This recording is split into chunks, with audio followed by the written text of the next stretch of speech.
Assalamualaikum warahmatullahi wabarakatuh. Perkenalkan, nama saya Siti Mariam, kelas 12 Akuntansi dan Keuangan Lembaga.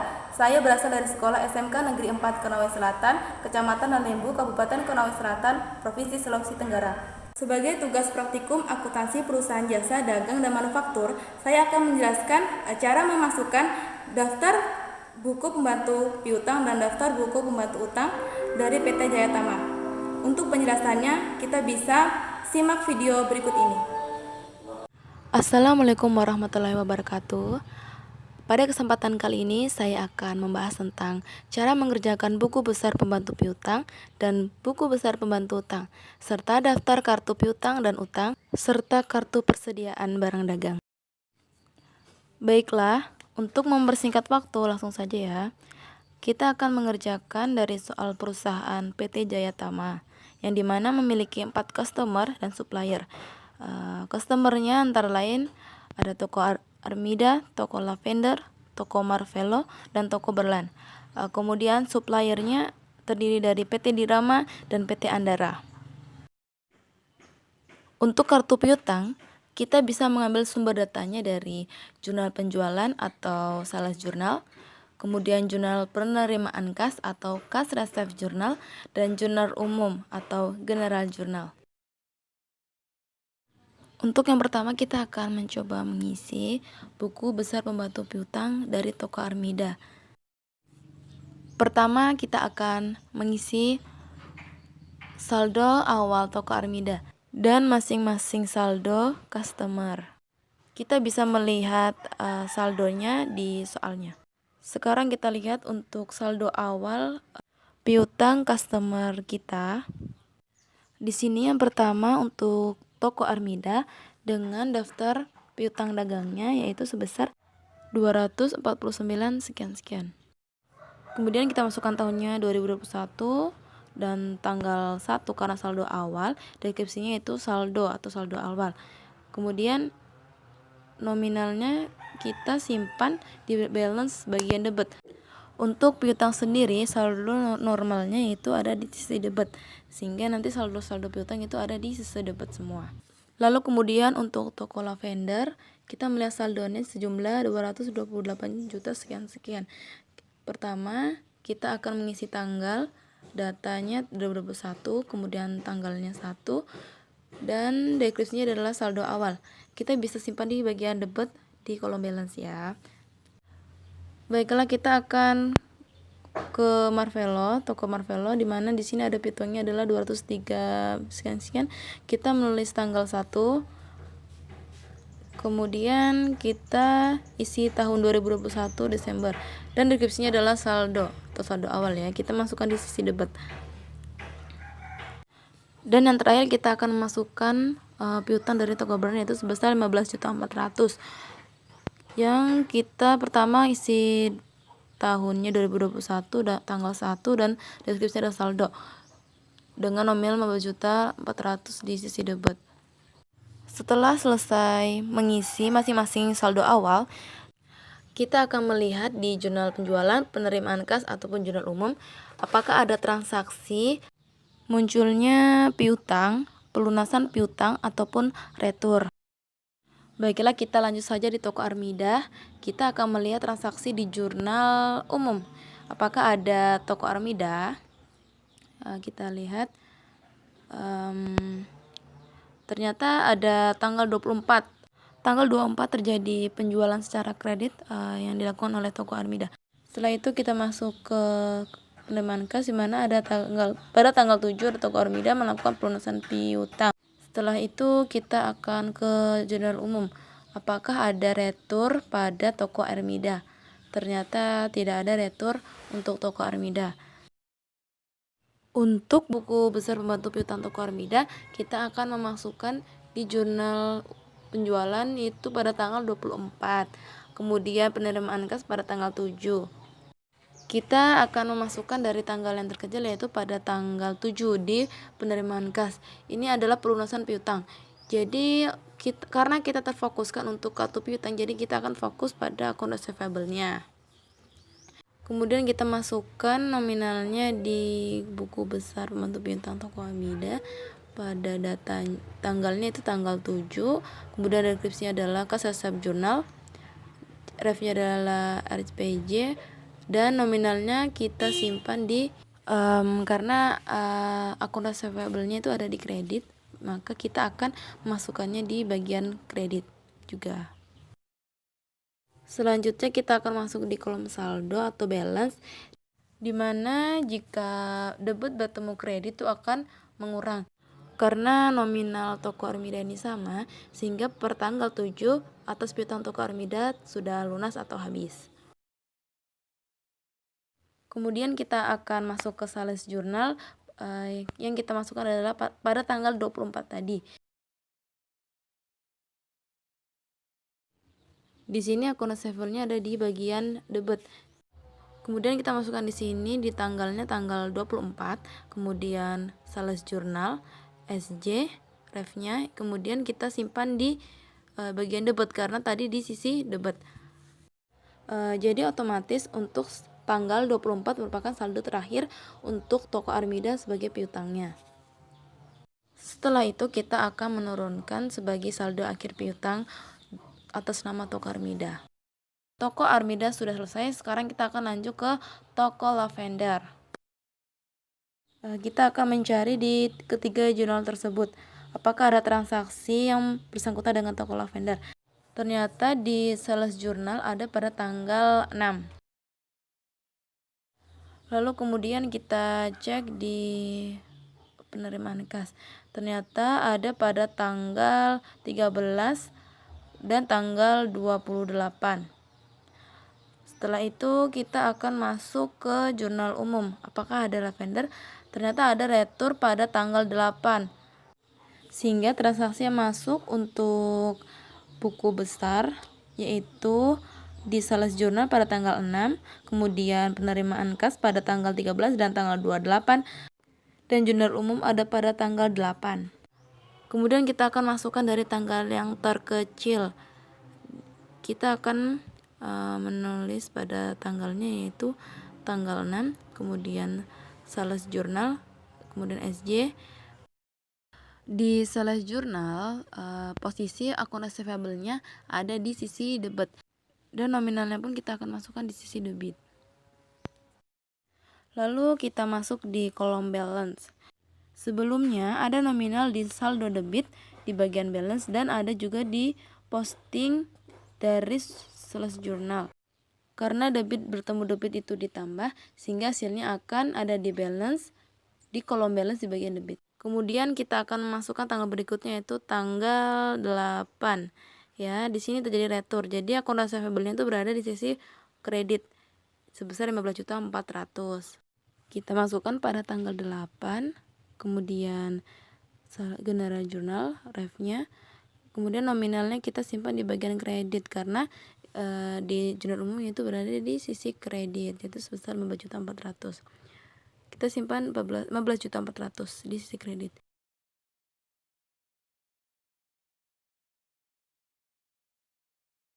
Debit bertemu dengan kredit itu akan dikurang, sehingga 517 juta sekian dikurang dengan 15.400.000, hasilnya yaitu 500.425.000. Kemudian kita lanjut di jurnal penerimaan kas. Di situ ada tanggal 13 dan 28. Jadi kita akan masuk tanggal 13. Tanggal 13 itu ada di kas resep jurnal. Jadi deskripsinya adalah itu. Kemudian refnya karena kas resep jurnal itu ada di sisi kredit, jadi kita akan memasukkan nominalnya itu di sisi kredit. Baiklah, kita akan masuk ke kolom saldo. Sebelum ada saldo 502 juta sekian dan postingan dari kas resep jurnal yaitu sebesar 228 juta. Sehingga debit bertemu kredit itu akan dikurang. Dan hasilnya yaitu 274.312.500 rupiah. Kemudian kita masukkan tanggal 28 tadi.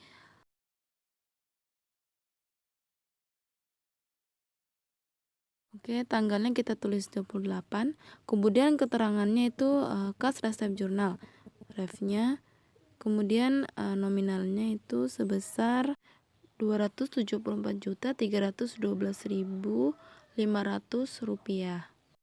Karena di sini debit bertemu kredit sehingga akan dikurangkan.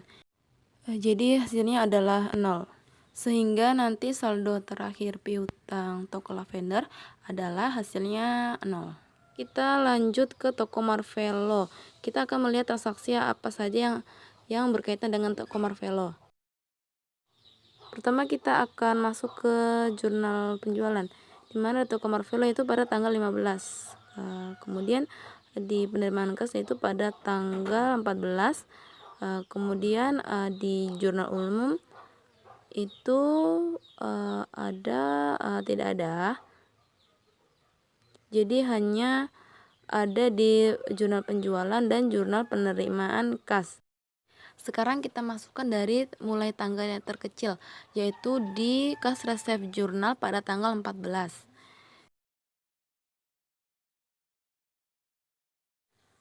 Kemudian bagian pertama kita tulis tanggalnya yaitu 14, deskripsinya adalah kas resep jurnal, RF-nya juga, dan nominalnya kita simpan di sisi kredit. Selanjutnya debit bertemu kredit itu dikurang, jadi nominal antara balance dan postingan kita akan kurang sehingga hasilnya menjadi 0.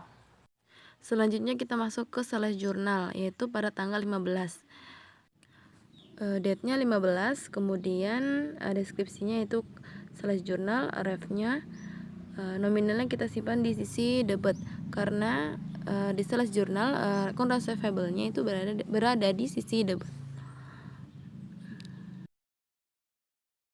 Selanjutnya kita masuk saldo. Sebelumnya saldonya habis, kemudian pada tanggal 15 otomatis menjadi saldo untuk toko Marvelo. Sehingga pada tanggal 15 ini menjadi saldo akhir piutang untuk toko Marvelo. Baiklah, yang terakhir itu untuk toko Berlan. Kita akan lihat di sales jurnal nggak ada, kemudian di penerimaan kas itu tidak ada, kemudian di jurnal umum toko Berlan ada di tanggal 21, yaitu terjadinya retur. Akun receivable-nya berada di kredit berjumlah 7.700. Kemudian kita masuk ke buku besarnya yaitu tanggalnya 21, deskripsinya adalah jurnal-jurnal, ref-nya, kemudian kita simpan di sisi kredit. Kemudian kita masuk ke kolom saldo, ternyata ada 15.400. Karena debit bertemu kredit itu dikurang sehingga 15.400 dikurang dengan 7.700 sehingga nominalnya adalah 7.700. Dan ini akan menjadi saldo akhir toko Berlan. Oke, untuk buku besar pembantu piutang sudah selesai. Kita akan melanjutkan ke buku besar pembantu utang. Caranya masih sama, hanya saja sumber datanya yang berbeda. Di kartu piutang sumber datanya dari jurnal pembelian, jurnal pengeluaran kas, dan jurnal umum. Kita mulai dengan PT Dirama. Yang pertama kita masukkan tahun, kemudian tanggal, kemudian deskripsinya adalah saldo. Kita bisa melihat nominalnya ada di soal daftar kartu utang. PT Dirama memiliki utang sebesar 297 sekian. Kita akan memasukkannya di bagian balance di kredit karena saldo normalnya utang ada di sisi kredit. Lalu untuk PT Andara di sini saldonya sendiri sekisar 325 juta sekian. Kita simpan di bagian sisi kredit di kolom balance-nya. Setelah selesai memasukkan, kita akan menelusuri apakah ada transaksi hutang dagang, pelunasan utang, serta retur. Pertama kita akan masuk ke jurnal pembelian. Di sini kita lihat ada pada tanggal 20 karena terjadi pembelian secara kredit. Kemudian kita masuk ke pengeluaran kas itu pada tanggal 17 saat pelunasan utang. Kemudian di jurnal umum pada tanggal 22 terjadi retur. Sekarang kita masukkan dari tanggal yang terendah, yaitu tanggal 17 di pengeluaran kas. Karena ini kita kartu utang, jadi kita fokus pada akun payable. Selanjutnya kita masuk ke buku besar pembantu utang PT Dirama, yaitu kita tulis tanggal 17. Kemudian deskripsinya yaitu CPJ atau pengeluaran kas. Kemudian refnya kita simpan di sisi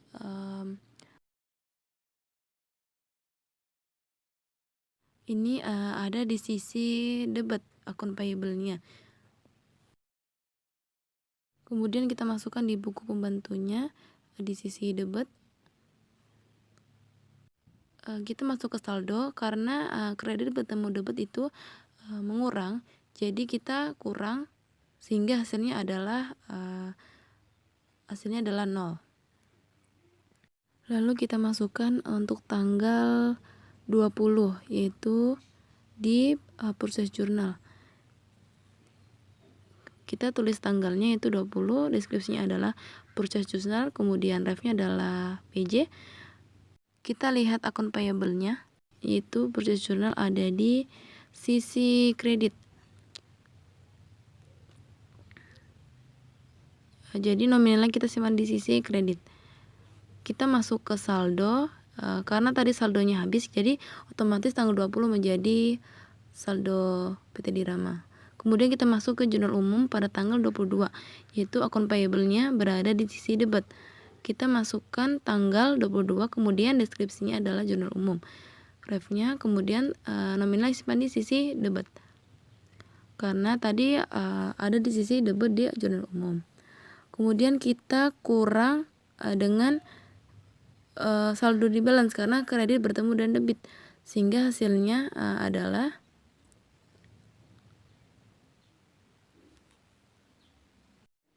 menjadi 183 sekian dan menjadi saldo akhir utang PT Dirama. Kemudian kita masuk ke PT Andara. Pertama kita masuk ke jurnal penjualan, ternyata ada pada tanggal 9 dan tanggal 26. Kemudian di pengeluaran ada pada tanggal 4 dan tanggal 31. Kemudian di jurnal umum ada pada tanggal, ternyata tidak ada untuk PT Andara di jurnal umum. Selanjutnya kita akan masukkan dulu tanggal yang terkecil, yaitu tanggal 4 di pengeluaran kas, yaitu tanggal 4. Kemudian deskripsinya adalah kas payment journal atau jurnal pengeluaran. Kemudian refnya kita nominalnya kita simpan di sisi debit karena akun payable-nya di sisi debit ya.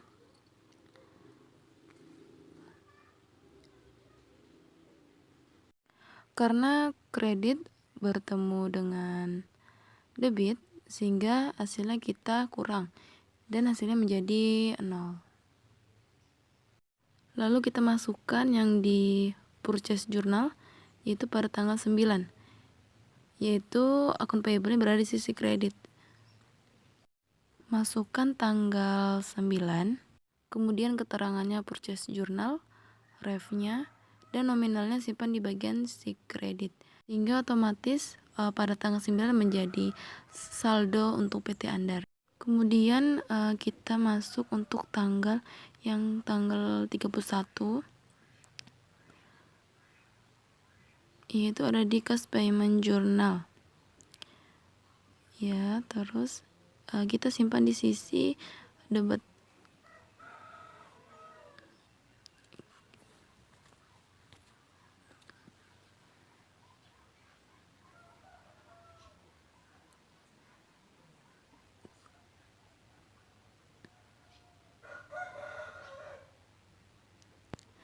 Kemudian ketika kredit bertemu debit itu akan mengurang sehingga nominalnya adalah 0.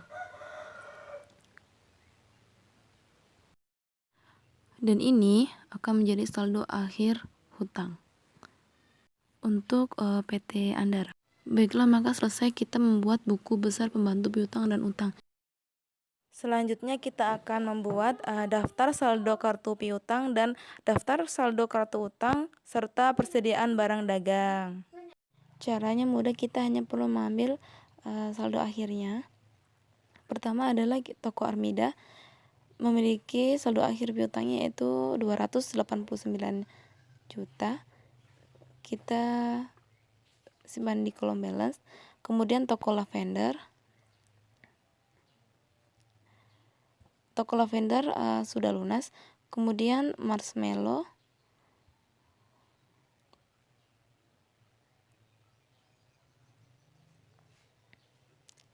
Jumlahnya itu 224 juta sekian. Kemudian toko Berlan nominalnya 7.700.000 rupiah. Sehingga ini kita jumlahkan dan hasilnya menjadi total piutang sebesar 522 juta sekian.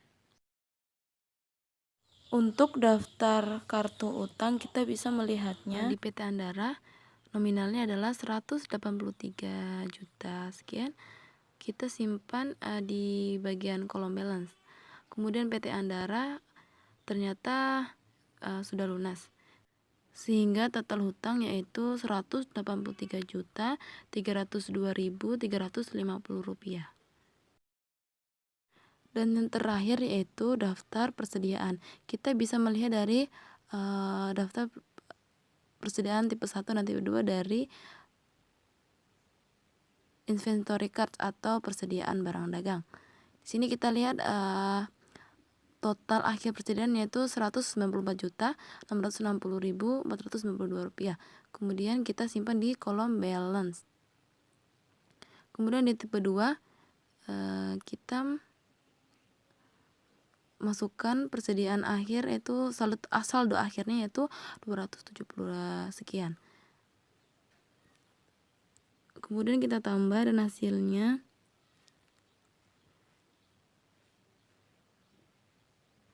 sehingga total nilai persediaan barang dagangnya yaitu 467 juta sekian. Mungkin sekian pembahasan dari saya. Semoga ilmunya dapat bermanfaat. Bila ada salah kata mohon dimaafkan. Wassalamualaikum warahmatullahi wabarakatuh.